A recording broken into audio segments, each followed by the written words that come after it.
She was sitting in the third chair from the door. I know it was the third because I counted them on the way in, the way I count things when I need something to do with my hands and my mind is doing something else entirely. 12 chairs in the waiting room, blue upholstered, the kind that are comfortable enough to sit in for 20 minutes and uncomfortable enough to remind you that you are in a medical office and not a living room. My receptionist had placed a folded blanket on the chair beside the window for patients who got cold. It had been there since I opened the practice 4 years ago. I had never moved it. My sister was in the third chair. Her husband was in the fourth. She was looking at her hands when I walked in. She looked up when she heard footsteps, and in the half-second before she composed herself, before the 8 years of silence and the specific pride that had sustained it clicked back into place, I saw something cross her face that I recognized because I had felt it myself, in the early years, in the quiet apartments, and the late hospital shifts, and the holidays I spent alone by choice, because the alternative was performing a reconciliation I did not feel. Relief. She was relieved to see me. My name is Emily Carter. I am 30 years old. I am a neurological specialist at Mercy General Hospital in Charlotte, North Carolina. I completed my residency at 30 years old. I completed my residency at 29, which is not common for the specialty, which is the kind of not common that gets you the kind of reputation that means patients travel for you. I have a waiting list of 4 months. I have a practice manager named Dana who runs the administrative side with a precision that I find deeply comforting. I have a cat named after a muscle group because I was in anatomy class when I got her and I was not in a creative place. I have not spoken to my family in 8 years. Before I take you back to where this started, subscribe and leave a like. Drop your city and your local time in the comments. I read every single one. This story started with a choice and ended in a waiting room. Stay with me. Let me take you back 8 years. My family had a plan. It was not an unusual plan in the context of the family I came from, a tight, traditional household in the suburbs of Raleigh, North Carolina, where my parents had built a good life from specific values and specific expectations and a specific vision of what success looked like for their daughters. My older sister, Monica, had followed the plan completely. She had married at 24, a man my parents had approved of, a man from the right background, a man who worked in finance and owned property and came to every family dinner with the particular ease of someone who understood he was exactly where he was supposed to be. I was 22 when my parents introduced me to the man they had chosen for me. He was 31, successful, pleasant. He was, by any reasonable measure, exactly what the plan called for. I sat across from him at the dinner my parents had arranged, and I felt nothing that would sustain a life. I told my parents this. My mother said I was being unrealistic. My father said I was letting my education make me arrogant. My sister Monica said from the couch where she was feeding her 6-month-old that love came after commitment, and I would understand that when I was older. I was already in my 2nd year of medical school. The conversation had come before, smaller versions of it about my priorities, about the hours I kept, about the life I was building that did not have room for the life they were describing. But this was the first time it had a specific face attached to it, a specific man, a specific date they had already mentally placed on a calendar. I said no. My father said, "Then you are choosing to be alone." He meant it as a warning. It turned out to be a prediction. The silence that followed my refusal did not arrive all at once.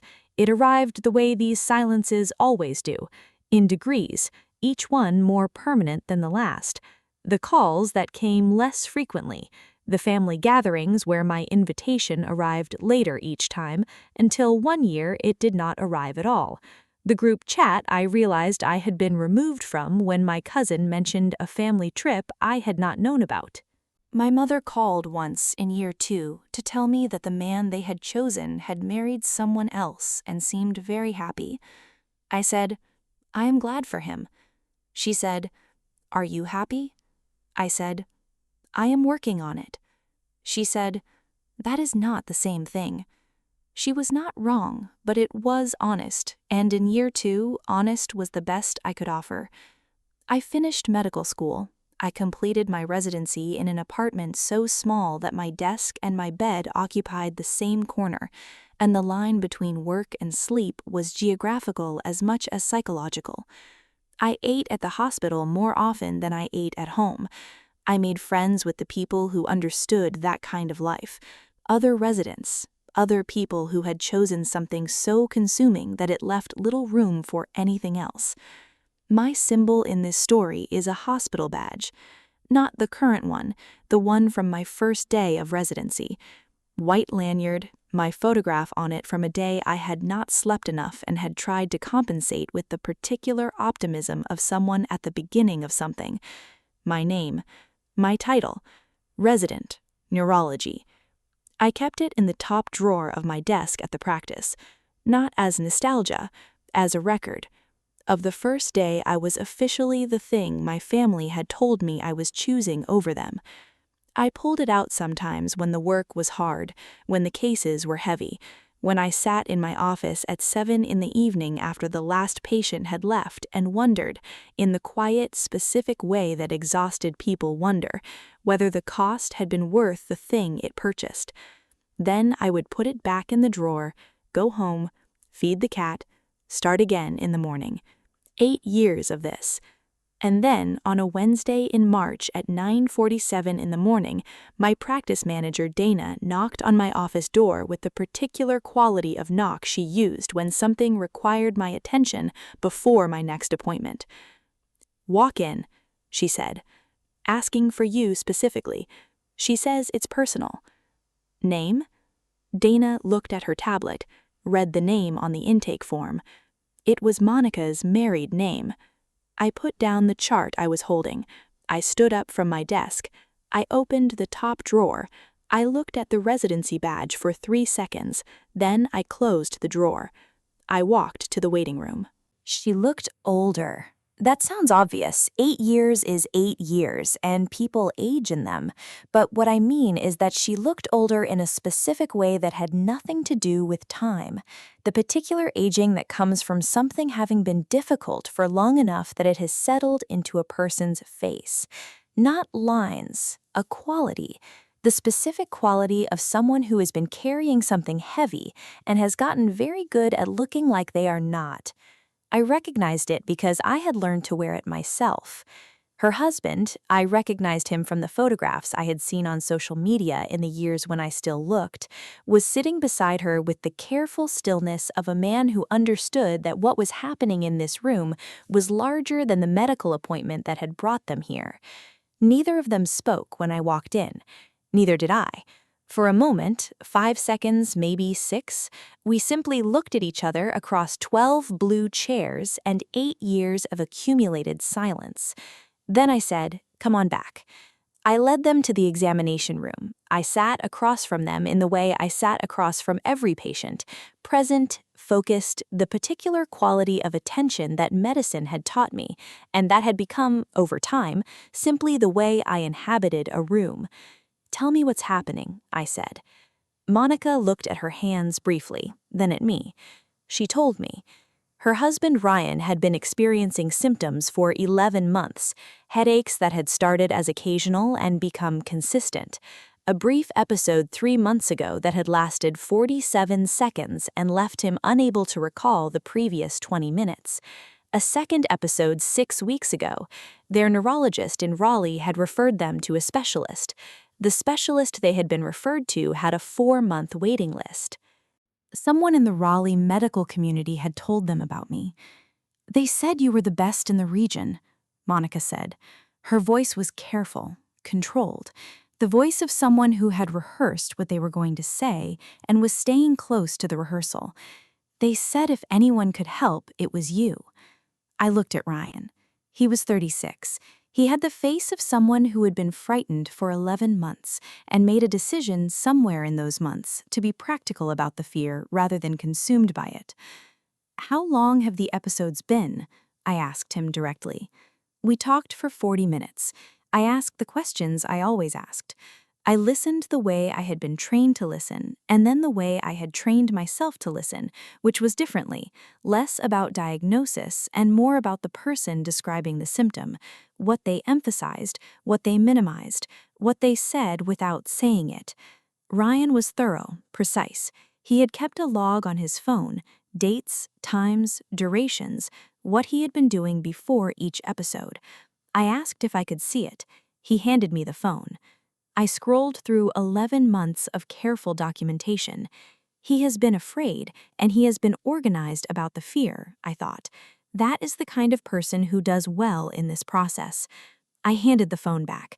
"I want to run some tests," I said, "if possible today. We have availability this afternoon." Monica looked at her husband. Something passed between them, the specific communication of people who have been through something together and have developed a private language for it. "Today would be good," Ryan said. I stood.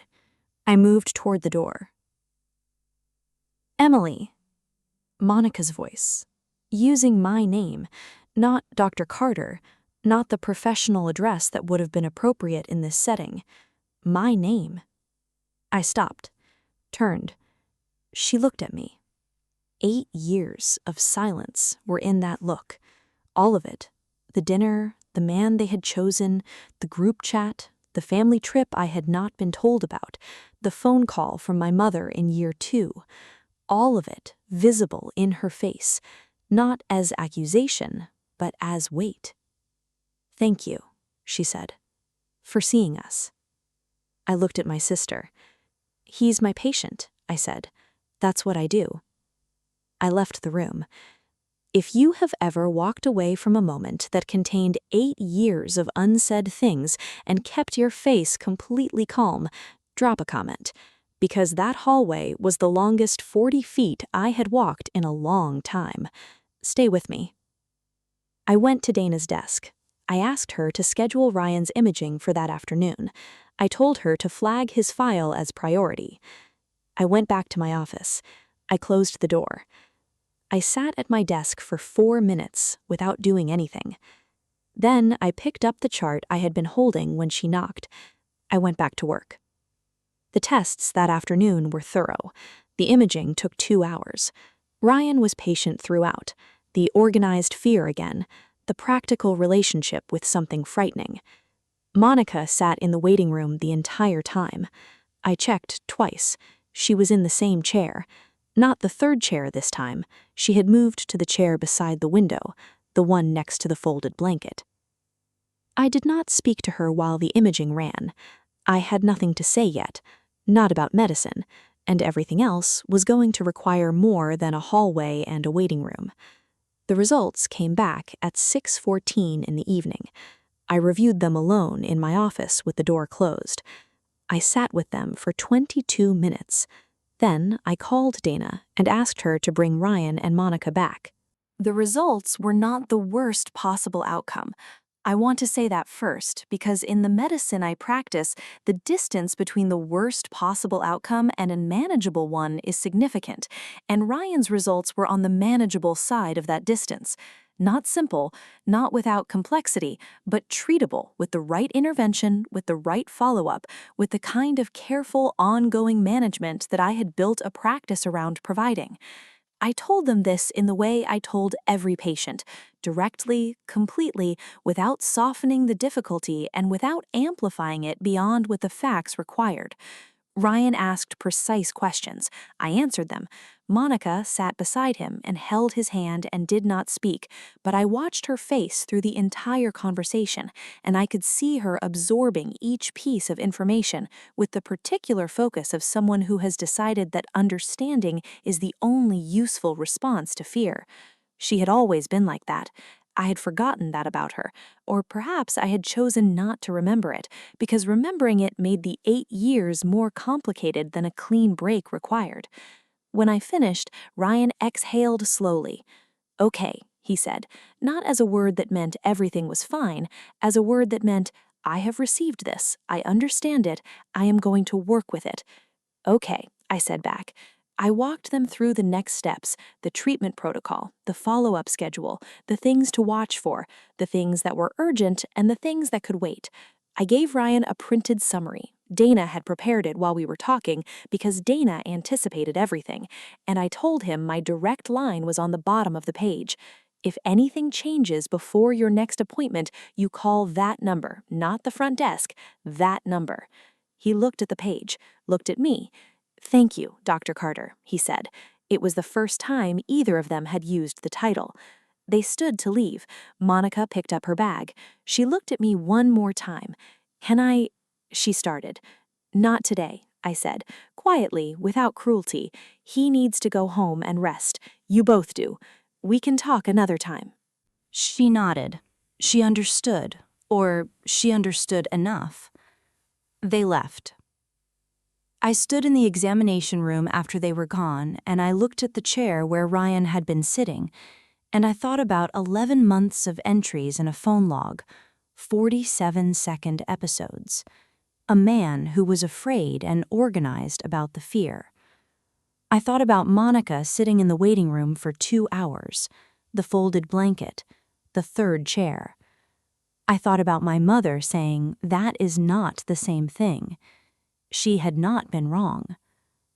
My ally in this story is Dana. She knocked on my office door at 7:15 that evening after the last staff member had left, after the waiting room had emptied, after the building had gone to the particular quiet of a medical practice after hours. She opened the door without waiting for an answer, which was the only circumstance under which she ever did that. She was carrying 2 cups of coffee from the machine in the break room.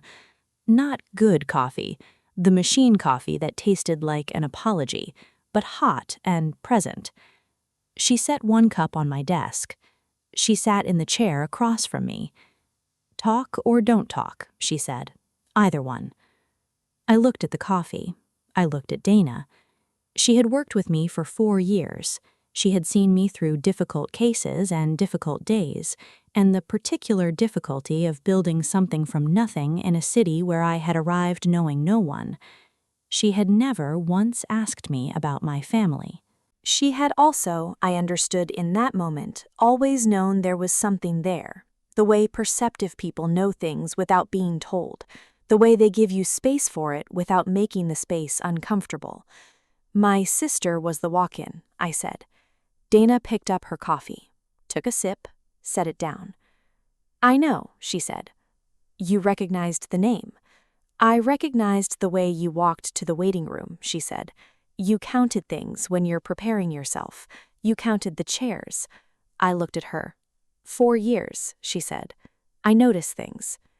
I told her the abbreviated version, the arranged marriage, the choice, the 8 years. She listened the way she always listened, completely, without inserting herself, without reaching for the reassuring phrase that would have made it easier and less true. When she finished, she was quiet for a moment. Then she said, Are you okay to drive home? Yes. Are you actually okay, or are you saying yes because it's the efficient answer? I thought about it honestly. Somewhere between the two, I said. She nodded. She stood. She picked up her coffee cup. Ryan's follow-up is in 6 weeks, she said. I'll flag it. Thank you. She moved toward the door, stopped. Emily, using my name, not Dr. Carter, the way she used it when something required the full weight of directness. You were a good doctor today. Whatever else today was, you were a good doctor. She left. I sat alone in my office with the machine coffee going cold and the residency badge in the top drawer of my desk and the particular quiet of a building that had held a large thing and was now simply a building again.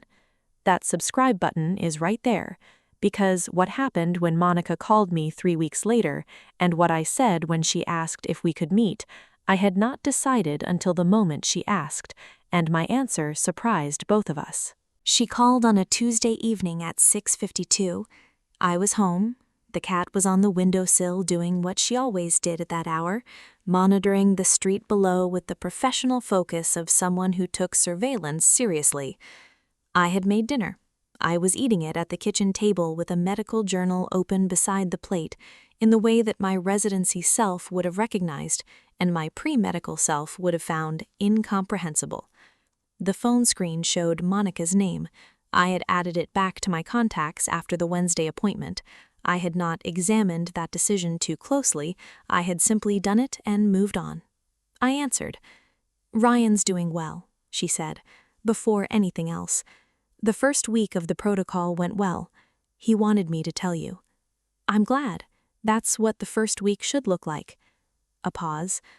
"I wanted to ask you something," she said. "Okay. Would you meet me? Not here, not at the practice, somewhere neutral, just to talk." I set down my fork.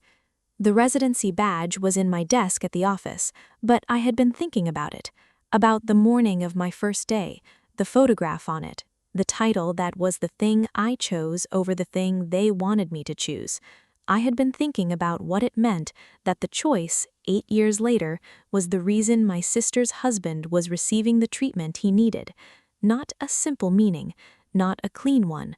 Life did not produce clean meanings in my experience, but a meaning. "Yes," I said. She exhaled. I could hear it through the phone, the specific exhale of someone who had been holding a breath for longer than the phone call.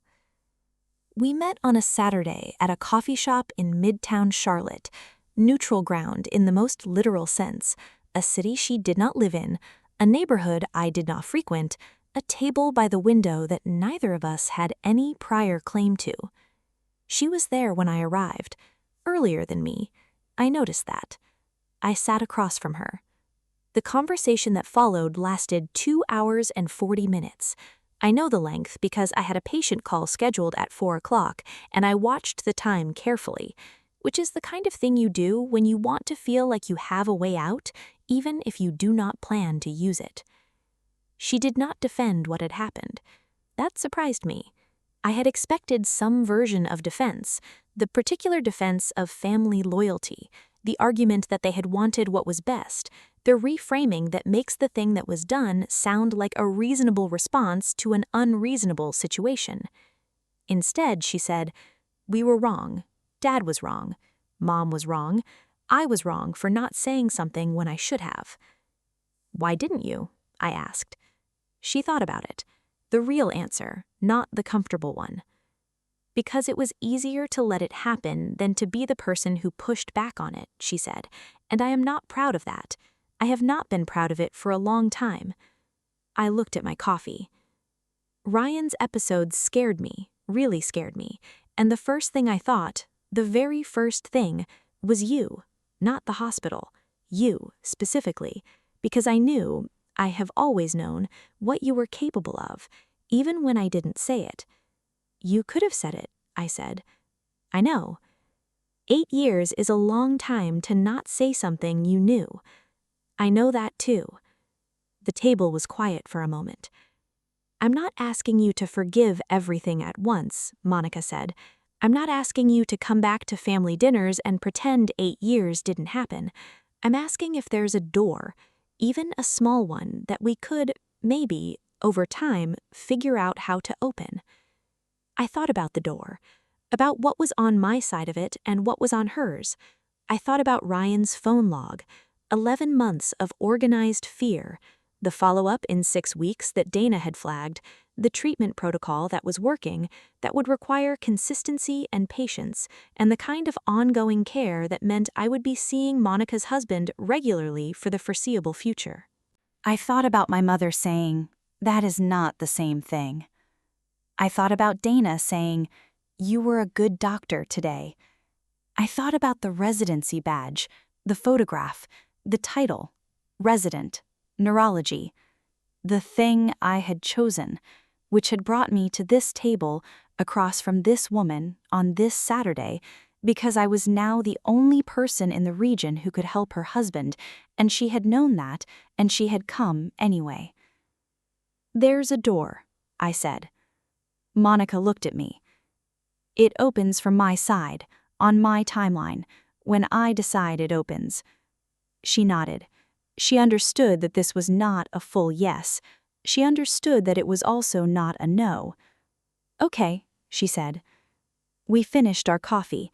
We talked about Ryan's protocol. She had questions, good ones, the kind that meant she had been reading and paying attention.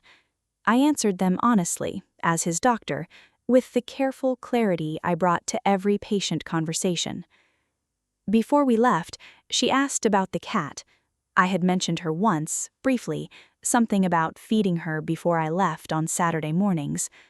What's her name? Monica asked. Cortex, I said.